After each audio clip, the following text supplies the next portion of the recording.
let's click here into edit page also, and I can show you some of the other things. Let's start at the top here on the left hand side. This is all for editing your page. Let's start on settings on the top. One of the things here is what I was just talking about. This comes checked automatically. It says always comment and post on your page as Sunny Acres, even when using Facebook as Jeff Reisdorfer, and that's me. What this basically means is that every post that's made by me on this page will come from the page. It will never reflect my name. If you want to change that, let's say that you're a business owner and you want to have a business page, but you want the information to come from you specifically so people know that, hey, that's Bill, he owns the business and he's making these updates, you can change that. And so that the posts will then come from you as a person. Now that's a personal choice. You'll have to decide if you want to do that or not. The other option on this page is to get email notifications, and that's getting email notifications when people post or comment on the page. And then once you click either one of those, make sure you hit Save Changes for the changes to save, or else they won't if you click through here. On Manage Permissions, here's a few options. The first one is page is only visible to admins. The instance in which you'd want to click this is, say you're developing your page just now and you only want people who are working on getting this set up to be able to see it. You'd want to click that and make sure you come back and unclick it when you want it to be publicly visible. If you only want your page visible in certain countries, if you have age restrictions for whatever reason, I mean specifically this would apply to probably alcohol vendors. See, there's alcohol related on here, or anything else. Realistically, you shouldn't need an age restriction for anything you're working on, but that's an option if available.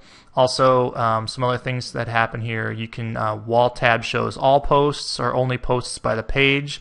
That means if somebody comes in and leaves a comment, the wall will show all the posts and anything that anybody leaves. Another thing here is a lot of people ask about the ability for other people to write things on your wall. Let's say you don't want people to come in and write things and share things on your page.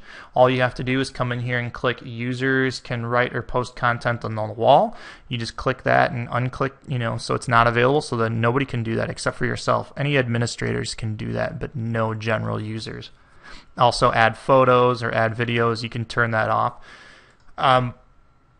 I would say personally, leave these all checked until it becomes a problem. When you think that you don't want to have that until it really becomes an issue. Not giving people the ability to post on your wall really diminishes the ability of the social media experience and sharing and dialoguing with the people who are interested in what you have and what you're working on.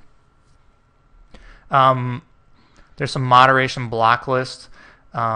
Terms to block. I really, that's at your discretion, anything you wanted to type in here, so you don't want people to be able to write. And there's also a profanity block list. There's no reason not to put a strong one on here. I couldn't imagine why there'd be a reason, but that's your choice. You can leave it at none, medium, or strong. And then if you ever wanted to permanently delete this page, you'd have to click here. Don't do that. But then if you make any changes on here, make sure you hit Save Changes before moving on to the next tab. Basic information, this is the one that we had went through just at the beginning here just a few minutes ago. Profile picture, that was what we first did when we came in. And then there's some other options here that you can go through and add some features and resources that can help you figure out how to do this stuff. They give you information on advertising on Facebook, adding more applications. We're going to get into that on some other future posts about adding a custom landing page. You can set up, if you have a mobile phone on that can do email, what you can do is you can actually make updates right from your phone and email it to the page directly, which is really cool because let's say you run an apple orchard and you have a corn maze in the fall and you want to send pictures of people as it's happening out in the corn maze. Well, you can take a picture using your smartphone. You can email it directly to this email address here, and this is custom for your page. It's not for everybody. It's just for you. to do, and then it will go directly to the page, and then the post will come from the page. So you don't actually have to take a picture, go back to your computer, download it, upload it, share it. You can just email it directly from here. So that's pretty cool. And you know, some other options here with text messaging and things like that. Once you have some followers and you start getting some traffic, you can click here and view insights. And this is also available from the main page. I'm going to see if it's going to click us through here because we don't have anything going on here.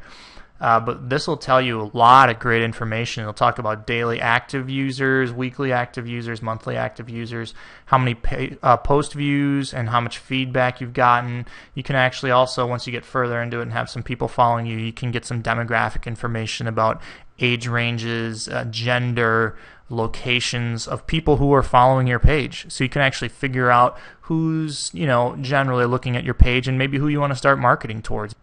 All right, let's go back to our page here. All right, now we're back here on the page. So now we've set up the page. We've gotten some information added in. We've got the logo added in. Now you really have to do is start making some updates. So just for example, this is our first update. And you can see right here, this is actually the update itself. It comes with the logo, it has the title, and it says this is our first update. Anybody who actually likes this page and comes in here and clicks this will show up in their timeline, and it will come from Sunny Acres, and it will say, you know, this is our first update, and then they can start to comment and dialogue on it from here. So what do you do now? Okay, so now we've made the page. How do you let people know that it exists? Well, one of the first things you could do definitely is suggest it to friends. You would click this and you could go through and suggest it to anybody who's in your personal friend list and let them know that your page is available and that, you know, you'd really appreciate if they'd like it and share it with their friends. If you have a website, you should definitely come in and you know, select this URL up here and put a link to it on your business website, your emails, things like that. Let people know that they can connect with you on Facebook here, and that's a really good way to get going. And just telling, you know, people that you know, your family members and other friends, just to kind of jumpstart the page that way. Once you get into it, you've seen plenty of businesses that are including Facebook logos on all of their products and packaging, commercials, flyers, emails, everything. It's very important to let people know that you have this method of getting a hold of them and dialoguing. That they're going to really appreciate that if they really enjoy your business and they're going to be coming back for more, that they can get a hold of you this way and they can actually share your information. And what's really great is that your customers can then spread your message to their friends. It's really an easy and organic way to advertise what you're doing. So there's some really great opportunities there. All right, well, I hope that helps a little bit with creating your own custom Facebook page for your business or your educational program. If you have any other questions, feel free to leave comments here or email me. Thanks a lot.